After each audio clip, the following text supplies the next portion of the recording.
आटा चक्की लगाने का प्लान कर रहे हैं या फिर स्पेलर लगवाने का प्लान कर रहे हैं, और वो भी कमर्शियल पॉइंट ऑफ व्यू से, तो आज इस वीडियो में मैं आपको बताने वाला हूँ कि इंडिया में सबसे लेटेस्ट टेक्नोलॉजी क्या है अगर आप सोलर आटा चक्की लगाने की।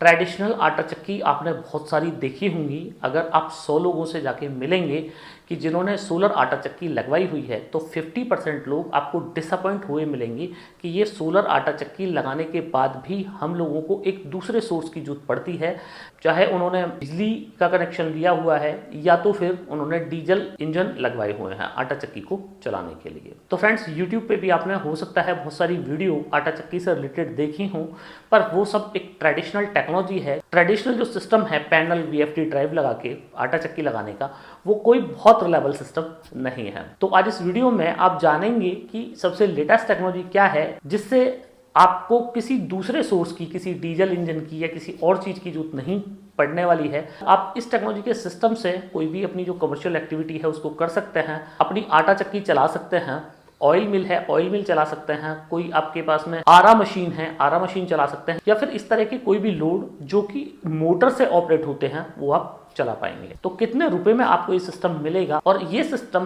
बाकी ट्रेडिशनल सिस्टम से किस तरीके से अलग है, तो कंप्लीट जानकारी आज इस वीडियो में आपको मिलने वाली है। तो फ्रेंड्स, मैं हूं दीपक चौधरी और आप लोगों से रिक्वेस्ट कि अगर आप पहली बार चैनल पे आए हैं तो चैनल को सब्सक्राइब करना मत भूलिएगा। अगर ऑलरेडी पुराने से व्यूअर हैं और अभी तक आपने हमारा चैनल सब्सक्राइब नहीं किया है तो आज तो चैनल सब्सक्राइब कर ही दीजिए। वीडियो पसंद आए तो इस वीडियो को लाइक और ज़्यादा से ज़्यादा लोगों तक शेयर करना मत भूलिएगा। तो फ्रेंड्स, बात करते हैं कि आखिर ऐसा क्यों है कि जब ट्रेडिशनल आटा चक्की आपको मार्केट में मिलती हैं तो नई टेक्नोलॉजी पे जाने की जरूरत ही क्यों है।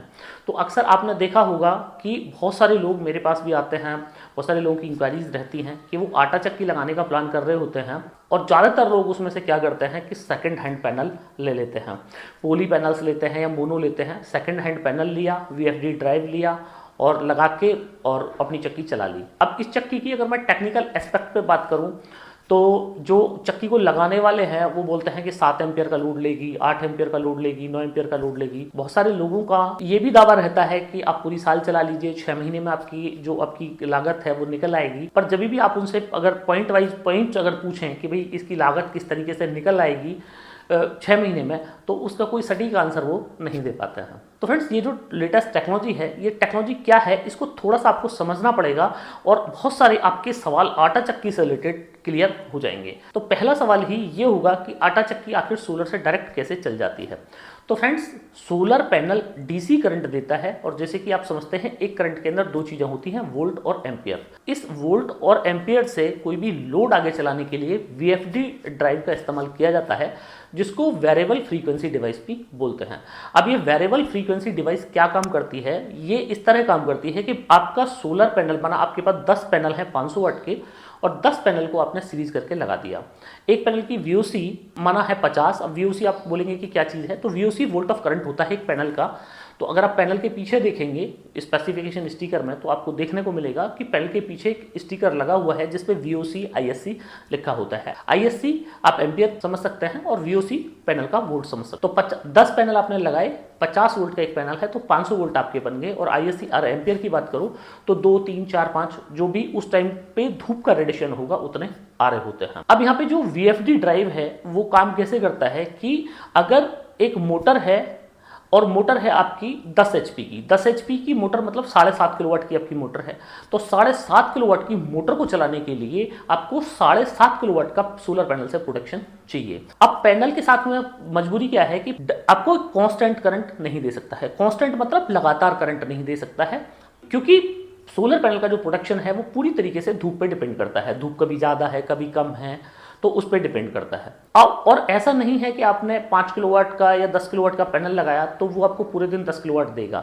वो एक सर्टेन टाइम पे आपको 7, 8, 9 किलोवाट दे सकता है, बाकी पूरे दिन कभी 1 किलोवाट देगा, कभी 2 किलोवाट देगा, कभी 5 किलोवाट देगा। इस तरीके से सोलर पैनल दिन के डिफरेंट टाइम पे डिफरेंट टाइप का आउटपुट देता रहता है। अब ये VFD जो ड्राइव है ये क्या करती है कि उस पैनल के करंट से आगे आउटपुट देना शुरू करती है। अब किसी भी मोटर को चलाने के लिए आपको 3 चीजों की जरूरत पड़ेगी, वोल्ट, एम्पियर और फ्रीक्वेंसी। तो VFD ड्राइव क्या करती है, जितने वोल्ट और एम्पियर आ रहे हैं वो वोल्ट और एम्पियर आगे ट्रांसफर कर दिए, पर मोटर की फ्रीक्वेंसी घटा दी। अब मोटर की फ्रीक्वेंसी आपकी स्टैंडर्ड की मैं बात करूं तो माना है 50 हर्ट्ज, और 50 की जगह उसने 40 हर्ट्ज मोटर की फ्रीक्वेंसी कर दी, तो अब वो मोटर घूम तो जाएगी, पर वो मोटर उतनी स्पीड से और उतना लोड लेके नहीं घूमेगी जितना कि वो 50 फ्रीक्वेंसी पे लोड ले सकती है। 50 फ्रीक्वेंसी उसकी स्टैंडर्ड है। तो इसका एक एग्जांपल आप ऐसे समझ सकते हैं कि आपने 10 पैनल लगाए हुए हैं, 500 वाट का एक पैनल है, मतलब 5 किलोवाट आपने पैनल लगा लिए और 5 HP की आपके पास में मोटर है। अब मोटर को आपके को कम से कम 4 किलोवाट चाहिए पूरी स्पीड पे घूमने के लिए, पर 5 किलोवाट आपको पूरे दिन नहीं मिलने वाला है। तो इस कंडीशन में क्या होगा कि माना किसी कंडीशन में आपका 2.5 किलोवाट आ रहा है, तो मोटर 2.5 किलोवाट पे भी घूम जाएगी पर पूरी स्पीड से नहीं घूमेगी। तो ये सब बात बताने का आपको कुछ मतलब है, वीडियो में आगे आप जानेंगे कि क्या मतलब है, क्यों मैं आपको ये चीज बता रहा हूं, और ये वीडियो शायद आपकी लाइफ का गेम चेंजर वीडियो साबित हो सकता है।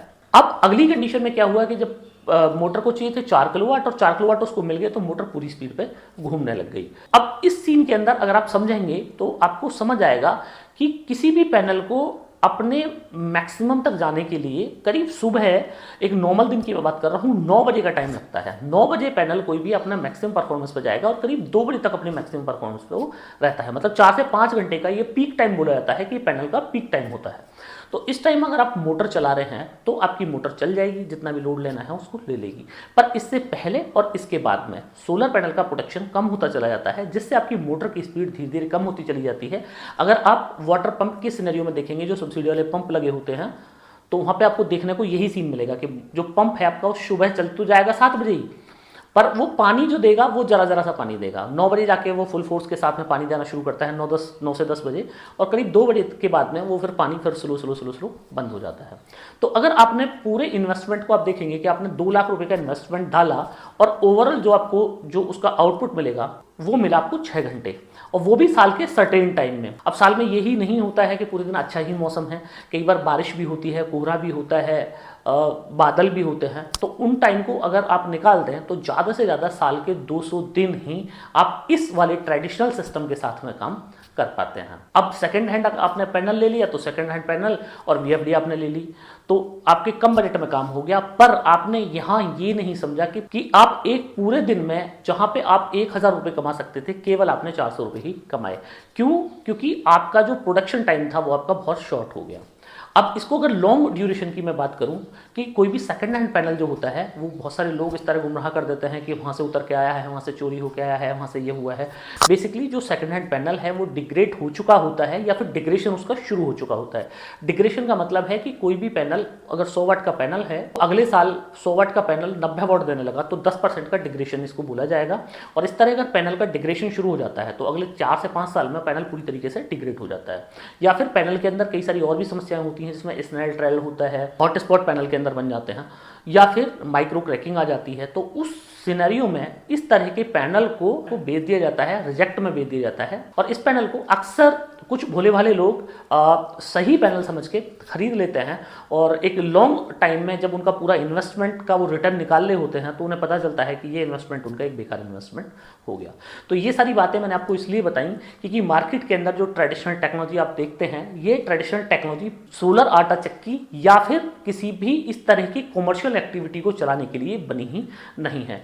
VFD को जो बनाया गया है वो मोटर की स्पीड को कंट्रोल करने के लिए बनाया गया है कि मोटर की जो स्पीड है या जो उसके जर्क लोड हैं मोटर के, उनको कंट्रोल कर लिया जाए। ये सोलर सिस्टम के लिए VFD होती ही नहीं है। बेसिकली जुगाड़बाजी से इस VFD को सोलर सिस्टम के अंदर इस्तेमाल किया जाता है। तो अगर आप प्लान कर रहे हैं VFD के साथ में जाने का, तो आप फिर कतई प्लान मत कीजिएगा। क्या आपको प्लान करना है वो मैं आगे बताता हूं। तो अब बात कर लेते हैं कि आपने एक 18 इंच या 24 इंच की आटा चक्की ली हुई है, तो आपका पहला सवाल होगा कि कितनी बड़ी मोटर आप उस पर लगानी है। तो मोटर आप अगर आपने 24 इंच की आटा चक्की ली है तो आप करीब 10 HP की मोटर आप उसके ऊपर लगा सकते हैं। 10 HP की मोटर उतना लोड ले सकती है कि जितना बेसिकली आपको चाहिए होता है। तो आपने 10 HP की मोटर ले ली, अब बात आती है पैनल की कि पैनल आपको कौन सा लेना चाहिए। तो मार्केट में आपको 3 तरह के पैनल देखने को मिलते हैं, पॉली, मोनो और बाइफेशियल। दोनों ही पैनल में आपको एक और टेक्नोलॉजी देखने को मिलेगी, एक है पी टाइप, एक है एन टाइप। एन टाइप आज से पहले अगर आपने मेरे वीडियोस देखे हो, पहले से मुझे फॉलो कर रहे हो आप, तो आपने पहली बार एन टाइप का वर्ड शायद जीवन में पहली बार मेरे ही किसी वीडियो पे सुना होगा, और जिस टेक्नोलॉजी को हम लोग 4 साल से बनाते हैं। इसके अलावा इस साल बहुत सारी कंपनियों ने एन टाइप अपने पैनल्स लॉन्च किए हैं, तो अब आपके लिए एन टाइप एक कॉमन वर्ड हो जाएगा। तो एन टाइप जो पैनल होते हैं उनका डिग्रेडेशन कम होता है, आउटपुट ज़्यादा होता है, वारंटी भी आपको ज़्यादा मिलती है। अगर एक्चुअल आपके पास में एन टाइप पैनल है, जेन्युइन एन टाइप पैनल आप खरीदते हैं, तो उसकी वारंटी आपको 30 साल मिलती है। अगर बात करें पी टाइप की, तो पी टाइप की वारंटी आपको मिलती है 25 साल, और 25 साल के अंदर भी उसमें स्टैंडर्ड आउटपुट की वारंटी आपको मिलती है। अब यहाँ पे मैं आपको बताता हूँ, माना आपने पोली पैनल जो है वो आपने लिया 20 रुपये वाट का, मोनो लिया आपने 25 रुपये वाट का, और बाइफेशियल लिया आपने 30 रुपये वाट का। तो आपको लगेगा कि यार मैं बाइफेशियल क्यों लगवाऊँ, पैनल 30 रुपये वाट का, उतना ही पैनल में मेरा काम, पोली पैनल से कम पैनल से मेरा काम चल जाएगा। यहाँ पे आपको एक चीज़ और समझनी पड़ेगी कि कोई भी जो पैनल होता है उसके किलोवाट से कोई मतलब नहीं है कि 1 किलोवाट लगवाया आपने, 2 किलोवाट लगवाया। मतलब इस बात से है कि वो आउटपुट आपको कितना देता है। आपने 1 किलोवाट पॉली पैनल लगवाया, पर उसका पूरे दिन में आपको मिलेंगी 4 यूनिट, 3.5 से 4 यूनिट। मोनो लगवा लिया तो 5 यूनिट, और बाइफेशियल एन टाइप लगवा लिया तो 6 यूनिट। तो 1 किलोवाट का कोई मतलब ही नहीं रह गया, क्योंकि चाहिए आपको जनरेशन, ना कि किलोवाट। आपको दुनिया को नहीं दिखाना है कि मेरी छत पे 5 किलोवाट लगा है, 10 किलोवाट लगा है, आपको बेसिकली उसके जनरेशन से मतलब है। तो यहाँ पे लेटेस्ट टेक्नोलॉजी ये है कि आप पॉली पैनल्स या मोनो के साथ में न जाके आप एन टाइप बाइफेशियल पैनल के साथ में जाइएगा, तो वो एक ज़्यादा बेहतर सॉल्यूशन आपको मिल जाएगा। अब मैं एन टाइप बाइफेशियल की ही क्यों बात कर रहा हूँ, इसका मतलब ये है कि एन टाइप बाइफेशियल जो पैनल है उसमें अगर अर्ली मॉर्निंग भी आप चेक करेंगे तो पूरे वोल्टेज बन जाते हैं। वोल्टेज सारे पैनल्स में बन जाते हैं, पर बाइफेशियल के अंदर होता यूँ है कि दोनों तरफ से पैनल काम कर रहा होता है, और इसमें जो सेल की क्वालिटी होती है वो बहुत हायर लेवल की क्वालिटी होती है, इसलिए ये पैनल सुबह ही बहुत ज़्यादा वोल्टेज बना देता है। और अगर आप शाम में भी चेक करेंगे, शाम को 5 बजे भी चेक करेंगे, 5:30 बजे भी चेक करेंगे, इवन बारिश में चेक करेंगे, तो आपके वोल्टेज पूरे कांस्टेंट आपको इस पैनल में मिलने वाले हैं। तो इसलिए एन टाइप पैनल आपको लेना है। आपका अगला सवाल कि ऐसा क्या तरीका, कि जिस तरीके से मैं सालों साल मुझे किसी और दूसरे सोर्स की जरूरत ना पड़े, मेरी आटा चक्की चलती रहे। तो दूसरा जो आपको इसमें लेना है वो लेना है इसमें MPPT VFD ड्राइव कंट्रोलर, आप इसको बोल सकते हैं, या फिर MPPT सोलर मास्टर आप इसको बोल सकते हैं। अब ये जो सोलर मास्टर है ये VFD plus IGBT plus MPPT, ये तीनों से मिलकर ये डिवाइस बना है। ये डिवाइस बना ही इसलिए है कि जो लोग कमर्शियली यूज करते हैं, जिन लोगों को ज़्यादा टाइम पैनल से आउटपुट चाहिए, वो इस डिवाइस का इस्तेमाल कर सकते हैं। तो VFD तो इसमें है कि फ्रीक्वेंसी को आपकी को प्लस माइनस कर देगी, मोटर की फ्रीक्वेंसी को प्लस माइनस वो कर देगी। अब MPPT का यहाँ पे फायदा ये है कि सुबह के टाइम माना 7, 7:30 बजे आप चेक करेंगे कि आपके पैनल में वोल्टेज पूरा आ गया, पर अब एम्पियर आ नहीं रहा है, माना वोल्टेज तो आ गया 500 वोल्ट आ गया, पर एम्पियर आ रहा है 1 एम्पियर आया, आपका 500 वोल्ट आया।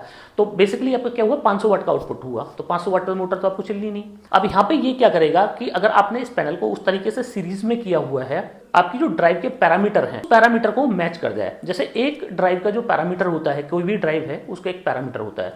अब पैरामीटर क्या होता है, जैसे उसको मोटर को चलाने के लिए एक 5 HP की अगर मैं बात करूं, तो मोटर को चलाने के लिए उसको कम से कम 500 वोल्ट चाहिए या 450 वोल्ट चाहिए, ये उसका मिनिमम पैरामीटर है, और 5 एम्पियर चाहिए, ये उसका मिनिमम पैरामीटर है। तो आपने पैनल इस तरह डिजाइन करना है कि करीब 800 VOC आपको पैनल डिजाइन कर देना है, क्योंकि सुबह के टाइम क्या होगा कि सुबह के टाइम पैनल के अंदर वोल्टेज पूरा होगा। तो अगर आपने 800 वोल्ट पे अपना पैनल को डिजाइन किया है और मोटर का मिनिमम पैरामीटर है 450, तो क्या करेगा, एक्स्ट्रा जो वोल्ट है, जो आपके पास 350 एक्स्ट्रा वोल्ट है, उनको डाउन मार के एम्पियर में कन्वर्ट कर देगा।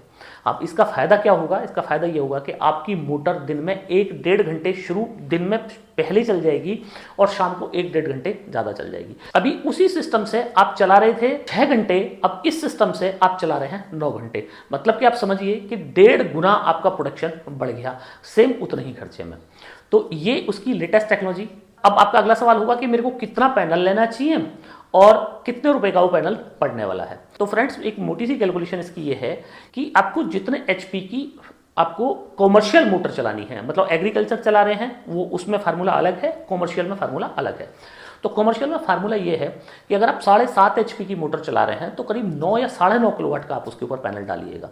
उसका फायदा ये होगा कि सुबह के और शाम के टाइम दोनों टाइम में आपके पास में वोल्ट ज़्यादा होगा और आपने एमपीपीटी जो एमपीपीटी आपके पास में सोलर मास्टर लगा है वो सोलर मास्टर आपके वोल्ट को कन्वर्ट कर देगा और ज़्यादा टाइम आपकी मोटर को चला देगा। अब बात यह कि ये प्रोडक्ट आपको मिलेगा कहां से? तो फ्रेंड्स ये जो प्रोडक्ट मैं आपको बता रहा हूं ये है नेक्सस का सोलर मास्टर। 4 इसकी वैरायटी आपको मिलती है। 1 HP से 3 HP के लिए एक ड्राइव आता है 2.2 किलोवाट। 5 HP से 10 HP मोटर चलाने के लिए दूसरा ड्राइव आता है 7.5 किलोवाट। इसके अलावा 11 किलोवाट आता है 10 HP से 15 HP की मोटर चलाने के लिए और 15 किलोवाट आता है 15 HP से 20 HP की मोटर चलाने के लिए। तो 4 इसमें आपको नेक्सस के सोलर मास्टर मिल जाएंगे जो कि MPPT प्लस IGBT बेस्ड हैं। तो आप VFD से आप सोलर मास्टर को रिप्लेस कीजिएगा। अब इनकी जो कीमत है वो आप वेबसाइट पर चेक कर सकते हैं। बाकी मैं इस वीडियो के डिस्क्रिप्शन में अपने सेल्स मैनेजर के नंबर भी आपको डाल दूंगा, तो आप उन लोगों को भी कॉन्टैक्ट कर सकते हैं। अब बात आ जाती है पैनल की कि पैनल आपको 20 रुपये वाट वाला डलना चाहिए कि 30 रुपये वाट की 45 रुपये वाट वाला। तो फ्रेंड्स यहाँ पे मैं आपको ये सजेस्ट करूंगा कि आप पैनल में एन टाइप बाइफेशियल पैनल आप लगाएं, अगर लगा सकते हैं तो, और नहीं लगा सकते हैं तो पोली के साथ तो कतई ना जाएं, आप मोनोपर्क के साथ में फट जाएं। मतलब आपके पास अगर इस तरह का है कि बाइफेशियल पैनल को थोड़ा सा स्पेस चाहिए, मतलब 2-2.5 फीट का स्पेस चाहिए कम से कम ग्राउंड से, ग्राउंड क्लियरेंस 2-2.5 फीट का होना चाहिए बाइफेशियल पैनल का मैक्सिमम एडवांटेज लेने के लिए। अगर उतना नहीं मिल पा रहा है तो आप मोनोपर्क के साथ में चले जाइएगा।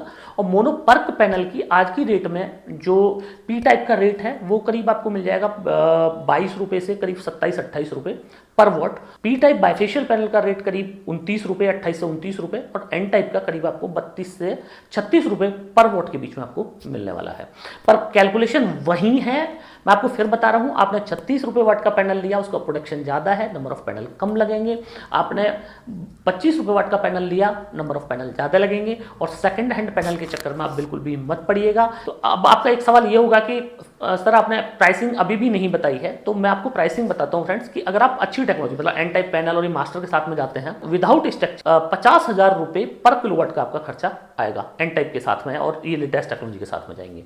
और अगर आप पी टाइप के साथ में जाएंगे तो करीब आपको 42 रुपये पर वॉट का, मतलब 42,000 रुपये पर किलोवाट का आपका खर्चा आएगा। तो ये एक ओवरऑल आपका मतलब कैलकुलेशन आप निकाल सकते हैं कि जैसे आपको 10 HP का चलाना है और आप एन टाइप के साथ में जा रहे हैं तो करीब 5 लाख रुपए का हो गया। पी टाइप के साथ में जा रहे हैं तो 4,20,000 रुपये के आसपास का हो गया मोनोपर्क के साथ में, और पोली के साथ में जा रहे हैं तो वही 3.5 लाख रुपए में आपका सिस्टम लग जाएगा। तो फ्रेंड्स मुझे पूरी उम्मीद है कि आप लोगों को मेरा ये वीडियो बहुत पसंद आया होगा। वीडियो अगर पसंद आया हो तो इस वीडियो को लाइक और अन्य लोगों तक शेयर करना मत भूलिएगा। अभी तक भी अगर आपने हमारा चैनल सब्सक्राइब नहीं किया है तो चैनल को सब्सक्राइब करना ना भूलें। मिलते हैं फ्रेंड्स अगली वीडियो में।